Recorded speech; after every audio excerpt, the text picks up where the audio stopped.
Room to Roam, Chapter 15, France. The southern terminus of France is beautiful. As our bus wound through the countryside, my earbuds were blasting country western music and my long hair bounced upon my shoulders. The bus was not crowded, and not too long into our journey north, a young guy in the seat in front of me turned and asked what I was listening to. Taking my earbuds out, I told him, which sparked a big debate in music, how country western music was nothing but shit, and how metal was the best. We didn't stop talking the remainder of the way to Toulouse. The young guy was about 22 years old and Canadian, with a peach fuzz mustache and earnest eyes which seemed to be intelligent and kind. Our bus arrived in the relatively small city of Toulouse around 9 in the evening, and it turned out the Canadian and I were booked at the same hostel. After some small talk with the proprietor of the hostel, we were shown our room, a large square with 4 sets of bunk beds lining each wall. Eager to stretch our legs, we set out on a walk through town. In our topic-weaving discussion on the bus ride, it came up we each had a burgeoning fascination with photography. We spent our first night wandering down to the river, showing each other the little we knew about ISO and f-stop, and how to take a halfway decent picture at night. After a while of walking, we came to a large open square and saw a candlelight vigil being held for those lost in the Paris attacks. It was around midnight, but the vigil supported a couple dozen people, some in tears, others drawing French phrases on the ground. Everyone was somber. As I gazed at the candles and the handmade signs plastered to the building, I couldn't help but feel a grief which I had never experienced. All the problems of the world seemed so far away to my isolationist country. Even the attack on the World Trade Center was over 3,000 miles away from home in rural Oregon. But there, in France, the attacks were all too close, which made them real. My Canadian comrade had tears in his eyes most of the way back to the hostel. There wasn't much to discuss. The morning was a bit dreary as I made my way to a quaint corner bakery and had a croissant. My Canadian friend and I decided we enjoyed each other's company enough to explore more of the city together, so we set off toward the river. We must have looked like proper tourists with our cameras around our necks, stopping every few minutes to capture a purple window shutter or the light fixtures adorning the side of a building. After hours of walking the cobblestone roads, we wanted to find a high spot to see the city from. Not wanting to spend any money, we talked to the right people who told us to go to the top of a department store in the shopping district downtown. Dubious of the advice, we walked in the front doors of the large store, walked past the cosmetics with their heavily perfumed air, and took the elevator to the top. Stepping out onto the terrace of the building proved our intuitions wrong. The city sprawled out before us with its red roofs and typical French chimneys. We took our photos and marveled at our luck. After an hour of walking back and forth, smiling with astonishment, we descended the building and left through the perfumed air ready for more adventure. Where better for that than a bar? The Canadian and I had our first beer at a pizza restaurant around 6. We met some interesting people and the wood-fired pizza was amazing. The next bar was dull, but the beer was cold. The third bar was close to the river and looked like a kind of sports bar from the outside. We decided to give it a shot and entered to find the walls were littered with Polaroids of women lifting up their tops to expose their bare breasts. Smiling at the incredible number of photos, we went to the bar, received our beers in plastic cups, and migrated to the back area which housed a foosball table. We started playing the game haphazardly as a way to pass the time between sips of beers. Within minutes of playing, 2 young French guys came over and asked if we wanted to make a bet. Not thinking anything of it, we obliged, agreeing to play against the 2. Losers buy beer to the others. Within seconds, we knew we had made a mistake. I have never before seen anyone as good at a table game as those 2 Frenchmen were. It was ridiculous, the level of play they possessed in manipulating those little men and the speed that soccer ball had as it found our goal 10 times before we could even score 1. Realizing we had been hustled, we bought the Frenchmen beers and vowed to not play any more foosball. Feeling bad for the trick they had played, the Frenchman offered to buy us a shot. We accepted. The bartender and the Frenchman were all good friends and were shocked we had never been to France, let alone Toulouse, let alone their favorite bar in all the world. The 5 of us began telling stories and drinking heavily. Each shot was apparently the epitome of French cuisine, if one was to believe the bartender, and they kept passing them our way. After maybe 6 shots in, a few more younger French guys walked in and they also knew the bartender and the 2 guys who had hustled us. Instantly we became friends and more shots were had. The other guys were getting tired of there being no women in the bar, so they asked if we wanted to go to a real French bar. Quite drunk, my Canadian friend and I yelled in acceptance, but first we had to take the last shot. With a wink to the bartender, all of the Frenchmen smiled and began telling us some bullshit origin story behind the alcohol they called the Antichrist. From deep below the bar, a tall bottle with a cracked cork was brought out containing red liquid with chunks floating. The mood in the bar shifted from one of joviality to seriousness as the bartender poured all of us, including himself, a shot from the demonic elixir. Like some sort of ancestral toast, we lifted our glasses in the air and threw back the red liquid. It burned its way down our throats and landed with a thud in our stomachs. We all cheered and wiped our lips, some quivering from the disgusting taste. Without hesitation, we exited the bar with the topless girls on the walls and migrated not too far away to a packed, yellow-painted bar. The bar was out of control. It was like a mix between a college party and a punk rock concert. Every inch of the building was covered with sweaty young people dancing and grinding to loud French music, plastic cups sloshing out the myriad liquids which lie within. Our small group bellied up to the bar and a shot was quickly thrown back, then a plastic cup of beer took its place. By now my head was spinning with the sheer volume of alcohol I had consumed, not to mention the variety of foreign swill sloshing in my gut. A few more people joined our group, including one man who looked much older than the rest of us with his closely cropped hair and denim jacket. Hearing we were from North America, this new guy left and returned with shot glasses for each of our group, which we quickly lit ablaze. The shot went down smoother than I thought, but the room started to spin. I looked at my Canadian comrade and his eyes told me he was in the same headspace. The rest of our group was sad we were leaving, and amidst the loud music and dancing, people all around, we hugged one another, exchanged contact information, and said our goodbyes. The air was cool as we stumbled out the door from the yellow bar, not entirely sure how to get back to our hostel. Loudly we exclaimed how grateful we were to have all of our shots bought, every one, and what an amazing country France was. Our room was completely quiet as we walked in, but soon realized a head was poking out of one of the bunks, which wasn't there when we left. Trying to be quiet, an objective I'm only too sure we failed, we found our bunks and laid our drunken heads. I couldn't come close to estimating how many drinks I had had that night. It was truly too many to count. The bus pulled up behind the main train station in Lyon around dusk and people were everywhere. This is to be expected from a train depot in one of the larger cities in France, but after hours of riding on a bus, the last thing I wanted to do was navigate through commuters trying to get home or to a party or to wherever they were trying to go that Friday night. Like so many times before, I gathered my small backpack and began to weave through the bustle of the station to make it to the other side. I had found the first hour or so in a new city to be such a stressful time. Nothing is familiar, the faces all seem to be looking at you, and all my mind turned to a tunnel vision mess of, got to get to the hostel. After weaving through the downtown shopping center and being harassed by two homeless Frenchmen trying to sell me stolen watches, I walked across a bridge and watched a beautiful purple sunset over some large buildings. It was now officially dark and the masses of people just kept sliding past me. Eventually I made my way through a restaurant-lined alley with tables on the streets and young, hip people in chairs drinking wine and food I could not afford. Turning a corner, I passed a McDonald's advertising Big Macs for €12 and shook my head with anxiety and hunger. At the end of the block, my GPS said I had found my hostel, but there was no street name nor building number to be found, just an abnormally large wooden door and a keypad to the right of it. Remembering the confirmation email, I pulled up the directions on how to get in. Pushing the corresponding numbers, an apathetic voice came over the speaker and asked something in French. Guessing, I responded with, "I have a reception to stay for the night?" To which the voice responded with a "oui," and a loud buzz clicked the door and I walked in. Passing through the long dark walkway, I noticed mailboxes and a sign above notifying me that my hostel was on the 4th floor. The automatic lights weren't doing their job, and I ascended the stone stairs in partial darkness with only the faint voices of people above to assure me I was heading in the right direction. Once I reached the 4th floor, two guys my age were sitting on a window ledge, smoking weed, and nodded their head up as I passed them and pushed the door with hostel gleaming white above. The floor plan was strange for a hostel. It seemed to have been a large apartment at one time with 3 rooms to the left and 5 to the right of the entrance. Young people were walking around looking at me with hints of curiosity, but no one said anything even though I could have been anyone.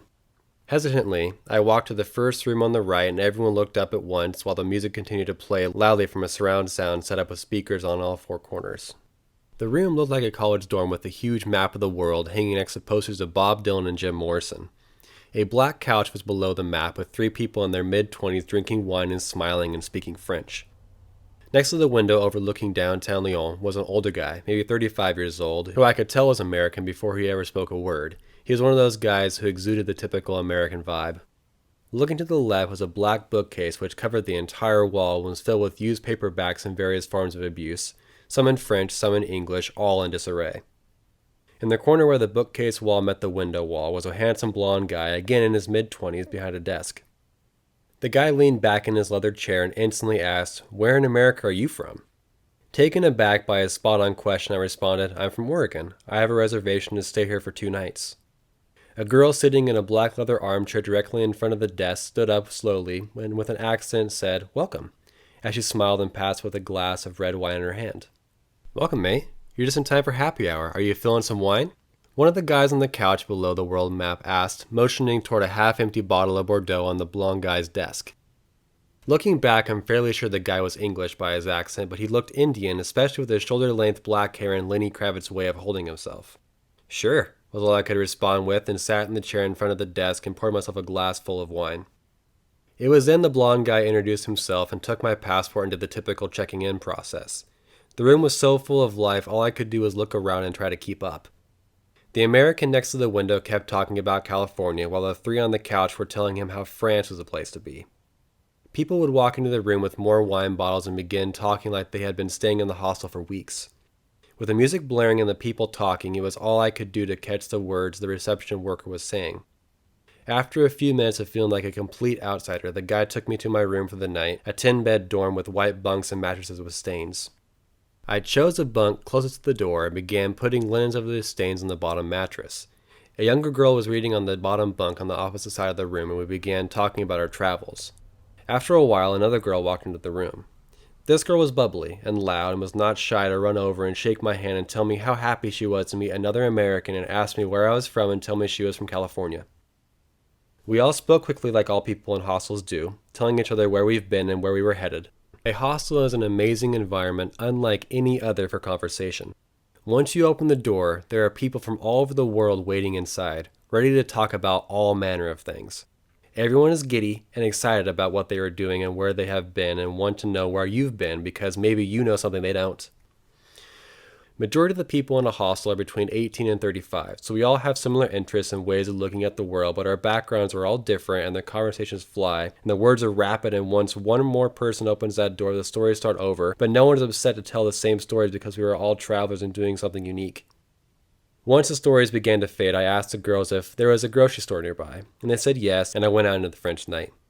Passing a bakery with a red awning closed for the night and a burger place with people outside, I found the market and bought a quick dinner of sandwich and chips and, of course, cheap French wine. Back at the hostel, I found the kitchen and it was packed with 3 guys from Greece hitting on a girl from New York to little gain. Finding a bottle opener, I stood against the counter listening to the foreign pickup lines while opening the bottle. People are the same all over. After my meager dinner, I brought the bottle of wine back to my room and began writing in my journal a little. There was constant commotion around the hostel halls.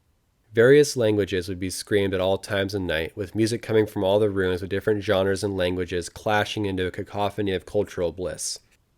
The beds in my room began to fill up with a 30-year-old from Sweden across from me plucking on a ukulele and an American to my right with a book on neuroscience. The Swedish guy found out I had been to Sweden and began asking me all sorts of questions. Did I like it? Where was my favorite place? Had I gone to any metal concerts? The entire time we talked, he was fiddling with his ukulele, and I realized he was playing it with the most skill I'd ever heard anyone play the quirky little instrument. Eventually, I asked him where he got it, and he responded he just bought it maybe a week ago. "I teach classical guitar back in Sweden," he said, "but I didn't want to bring a full-size guitar with me on the trip, so I found this little guy last week in Germany. Really, I've just been plucking at it, trying to make it sound halfway decent." The Swede was about 6'5" with blonde hair and blonde beard. The way he spoke was gentle, and his English was amazing, as is the case with the majority of Scandinavia. The whole room responded with compliments about the playing, compliments the Swede mostly accepted. After the conversation began to sway away from me, I turned to the guy to my right with a neuroscience book in his hands and soon got lost in conversation with him. It turned out he had just completed his undergraduate and it was at a crossroads between graduate school and travel, much like I found myself at the time. The focus he had been leaning towards was more clinical, while my focus had been more consciousness, a field which I had done the bulk of my neuroscience research while completing my undergraduate. Once we each established our backgrounds, the philosophy began to fly. First delving into the nuances of consciousness, we quickly followed up on the temporality of EEG and the lack of such in fMRI. Within minutes, our brains were clicking on all cylinders and the subject of statistics flooded the space between us. Commenting on multivariate ANOVA and chi-squares and how we each had wanted to do meta-analysis research of our own topics, mine in evolutionary psychology and his in drug effects. The conversation reached a crescendo when we each became silent. I hadn't had that kind of talk for some time, and it felt good to squeeze my brain like that in a hostel in France, a place I had no intention of ever bringing up that kind of science. Everyone in the room looked towards us with strange looks, and the giddy girl in the corner commented, "That was really interesting." The room became mostly quiet after the explosion everyone had just had amongst their cliques. I had continued to drink my wine with headphones blasting music into my ears and journal getting frantically scribbled upon. Around midnight, our Swedish friend began to play his ukulele, only this time louder, which seemed to carry the sound around the hostel, and brought the long-haired Indian guy I had met in the reception room in with a backpack guitar. "Oi, mate, you mind if we jam together?" The Swede smiled with confirmation, and the two of them began to harmonize with the two instruments. It didn't take long for the younger guy with bright red hair and a full-size guitar to walk in and join the sound-making while one of the girls sat in the mix and began singing. Within no time, the four of them began covering songs and got louder, loud enough where people I hadn't seen in the hostel before came to our doorframe to lean and listen to the jam session. So there we were, a room full of strangers playing beautiful music and talking about neuroscience and travels around the world, all while drinking wine and looking out at the cool night spreading over Lyon, in a hostel full of young people on a Friday night. All of us the same in the way we wanted to live that night, together and conversing about things we didn't know and things we did and sharing stories of what we have done and will do. In the background were the high-pitched laughs of the Greeks yelling stories and the smell of marijuana wafting here and there. The hostel with only 2 bathrooms for so many people and a kitchen with so many empty wine bottles but no one making food. All of us stayed up late listening to music and telling stories and feeling the most present, for moments like that are truly such. Rejoicing in our youth and living in that moment despite the atrocity which had happened in Paris less than a week before. When I think of that hostel, I think of a bohemian life, and that life is one I wish to live for some time to come, because that life is a good life, at least for the ones who accept it as such. To live a unique life, a life untethered by social norms and one in the pursuit of understanding and wanting to know more of things we know less. That is a bohemian lifestyle of today, and that lifestyle is the one I experienced in that hostel. And at least for those 2 nights, there is no place I'd rather have been. It was raining on my way to Paris.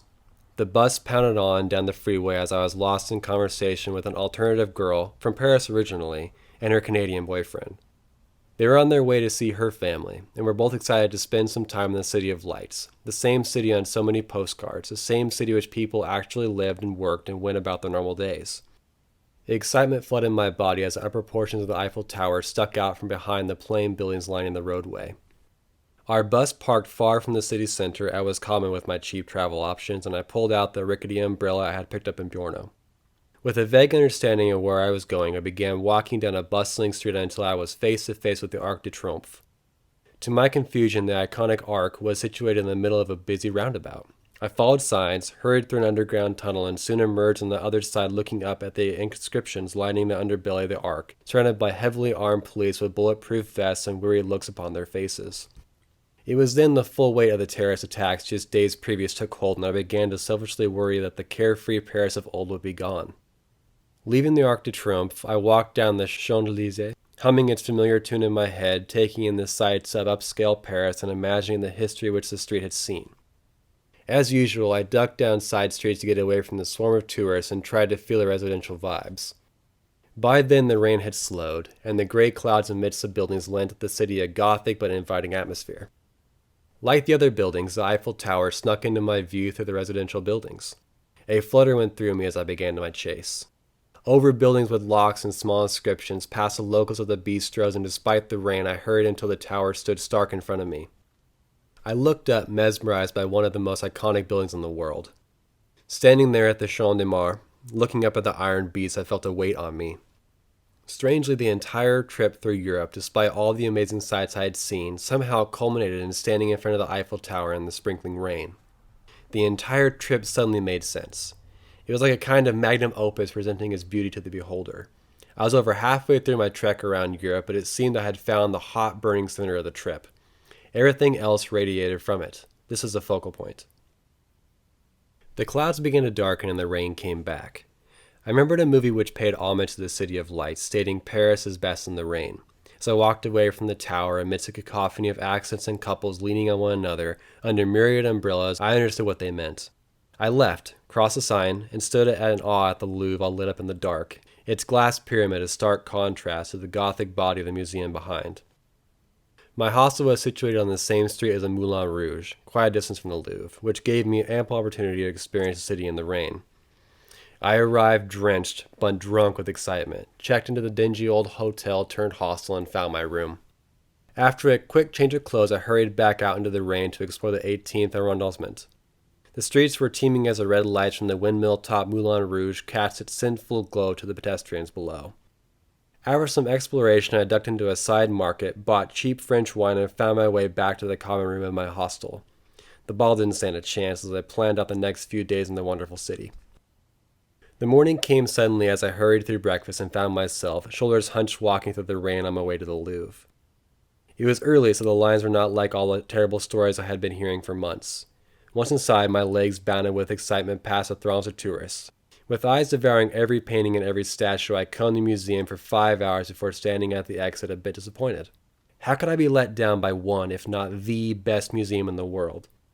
I had seen the Mona Lisa surrounded by immense works on all sides of her small frame. I had seen Venus de Milo, Napoleon's apartments, the winged victory of Samothrace, the Virgin on the rocks, and the pilfered antiquities of Egypt, but felt something was missing. The rain had increased in the 5 hours I had spent in the Grand Museum, and the streets seemed to have swollen immensely. With check umbrella in hand, I trudged along with only my burning excitement to keep me warm. Notre Dame stood beautifully Gothic and grand, gargoyles sputtering water from all sides. Crossing the Seine, I found refuge in Shakespeare and Company, a functional bookstore where prominent writers of the past, Hemingway with Joyce and Stein, spent their time thumbing through books they couldn't afford.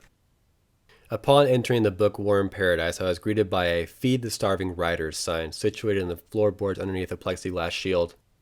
Walking along book-heavy shelves with small nooks carved out here and there with the smell of must and thick pages wafting, I was happy. The rain outside completed the atmosphere of the small establishment which had seen so many faces pass through its green doors. Before leaving, I purchased Hemingway's A Movable Feast, a brilliant book about his younger years spent in Paris, and made my way down to the Latin quarter of the city with the rain coming down in buckets. Past the Sorbonne, through the Jardin de Luxembourg, up and down countless alleys and side streets, I made it back to the Champ de Mars with the Eiffel Tower. Night was beginning to fall as I made a final push and walked into the entrance of the catacombs of Paris. The ticket booth looks like an old train station booth with its heavily grouted tile floors and flickering light feel. I descended what seemed like a mile, then walked through a long corridor of smooth earthen walls until I began seeing the remains of humans who died long ago.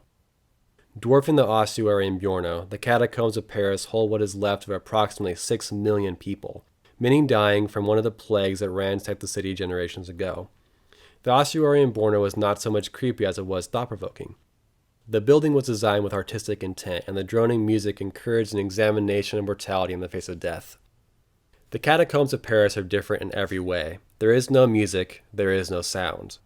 The remains are piled in heaps on either side of the walkway, many green from the algal growth of decades of moisture and dripping. It is cold and damp, with minimal light and blocked-off corridors to discourage tourists from getting lost. As Giorno offered a meditation, Paris slapped you in the face and showed us all what death truly looked like. A heap of anonymous bones spread out, each hoping to decompose as quickly as possible back into the elements from which they came. Some people were noticeably uneasy as they shuffled through pathways. I overheard many talks of death, how each person wanted to die if given the chance, and what would happen to their bodies in such an event. As I walked through looking at skulls placed looking out into the walkway, I found myself trying to picture how it would look with skin on it. Who would it belong to? It was cathartic in a way, knowing that so many people had been met with the inevitability of death, something all men must do. After an hour in the catacombs, I scaled the black iron spiral staircase of the world of the living. Before leaving, an apathetic worker in a black leather jacket asked to look in my backpack for any bones or other souvenirs I may have tried taking with me. I was then released out into the dark streets of Paris, still wet from the day of rain. The air smelled cleaner and the lights brighter. Nothing makes life seem worth living like being face to face with a skull red from plague and green from dampness resting forever underneath the streets of Paris. Morning came with more rain as I walked along the Seine, past the orange trees into the Musée de l'Orangerie. A fraction of the size of the Louvre, the Orangerie fit my artistic taste perfectly. The first stop was the oval rooms housing Monet's water lilies. Lining the stark white walls stretched the brilliantly simplistic impressionistic canvases. I stood getting lost in them for minutes, sometimes getting so close I could see the individual brushstrokes, while others stood across the room taking them in as a whole. Descending deeper into the museum, I saw Picasso, Rousseau, Matisse, Sauton, and my favorite painter, Amedeo Modigliani. The hairs on my arms stood erect while I realized I was looking at an actual Modigliani painting. I had to read the description plates twice just to convince myself I was standing in front of the madman's amazing work. Eyes darkened, proportions stretched, and with colors painted to give the viewer a strange, intimate feeling, Modigliani has fascinated me since I first heard his story. These painters of the late 19th century, early 20th century are my favorites. The way they lived, the way they placed their art before so much else, the time they lived, the community of artists they were constantly surrounded by, and the age of Paris which can only be described as golden. The museum encompassed that feeling. It was stepping back into a time when Paris and the art scene it inspired were at its peak. Crossing the Seine, I ventured over into the Musée d'Orsay, the middle ground between the Impressionists at the Louvre and the old masters of the Louvre. The museum is built from an old train station, which gives it such an amazing atmosphere. It uses every inch of its two-story frame, divided into different periods and styles to give the viewer an incredible experience. Walking the halls, I saw my first Van Gogh in real life, past sculptures of such varying depictions, looked at the gigantic clock out onto the city with the Eiffel Tower stark against the gray clouds, and saw so many children in awe of the beauty surrounding us all. One of the exhibits which partially caught my attention was off in a corner, shrouded in red velvet curtains. It was focused on prostitutes and the way artists ignored the social prudishness of the day to create intimate, sensual portrayals of women working in the oldest profession. Walking through the exhibit, it was refreshing to see couples of all ages discuss the beauty of these sometimes explicit portraits of prostitutes engaging in various forms of sexuality. The art was exceptional and the message even better. The Belle Époque was an extraordinary time to be alive in Paris. My personal favorite of that time, Toulouse-Lautrec, embodied someone who lived to its fullest and suffered the consequences. It seemed the rain would not let up no matter how many hours I spent in museums. Trudging back to the Latin Quarter for a cheap bite to eat, I began to feel my feet ache with pain.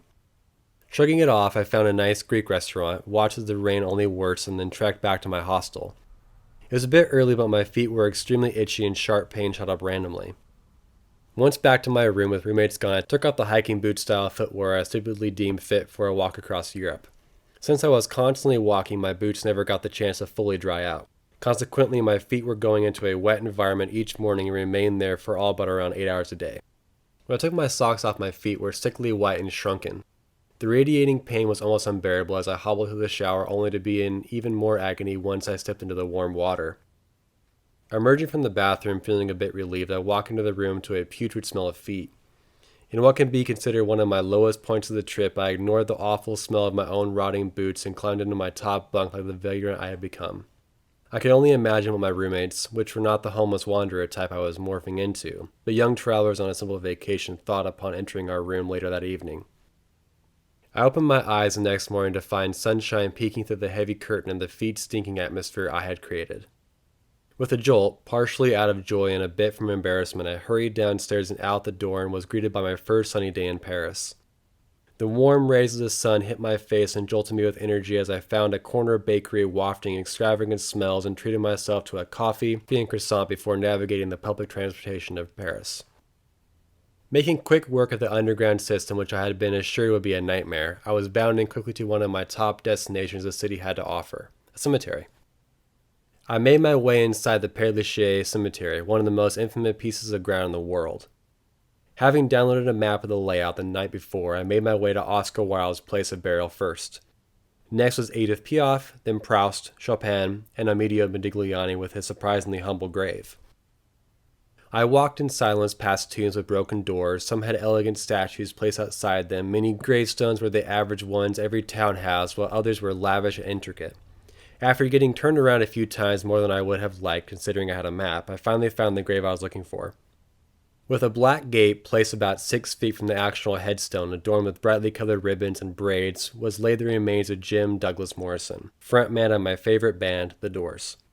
In the brisk November air, I placed my headphones in my ears and played my favorite live version of The End, the 17-minute one with a moth joke halfway through. I stood there the entire 17 minutes, alone, thinking not only of Jim, not in some superfan kind of way, but in an homage to the ideals he stood for, the life he led and the life we all lead. As the song progressed, I closed my eyes behind my blue Ray-Bans and tried to remain as present as I could be. Those moments seemed to last an eternity. Once the song was over, a couple came up to the fence and placed a colorful ribbon around the plain black bars, a glimpse of the impact one man can have on a generation, on the world. I left the cemetery and went up to the Montmartre district of the city. Up on the Sacré-Cœur, which was swarmed with people, overlooking the beautiful center of Paris in the sunshine, I walked along the Seine back to Notre Dame, past the Eiffel Tower, and in random tangents. I flipped through used books at small wooden bookshops, bouquinistas, situated along the Seine. I walked through the Latin Quarter, past 2 houses Ernest Hemingway lived in while he was young, and found Gertrude Stein's house. I was sad to leave the City of Lights. I was sad to leave the people, the smells, the food, the sights, all of it. As night fell, I found myself wandering, taking in the lights and how the city felt at night. I walked past the Louvre at night, not much different than my first night in the city with the rain beating down. The city was so alive. No matter what time, there was always some place to go, something to do. Grabbing a bottle of cheap red French wine, I sat in the common room in my hostel and booked my ferry ticket from the tip of Denmark to the eastern side of Iceland, which would leave in less than 3 weeks. As a bitter red wine found its way down my throat, I stared at the confirmation ticket on my tablet. There was less than 3 weeks left in my trip, and I still had so much to see. Like many nights before, the bottle of cheap wine was emptied, and the stiff bunk bed was a welcome relief from the night. The next morning I would leave Paris, leave France, and leave the focal point of my trip not in temporality, but in mind. End of chapter.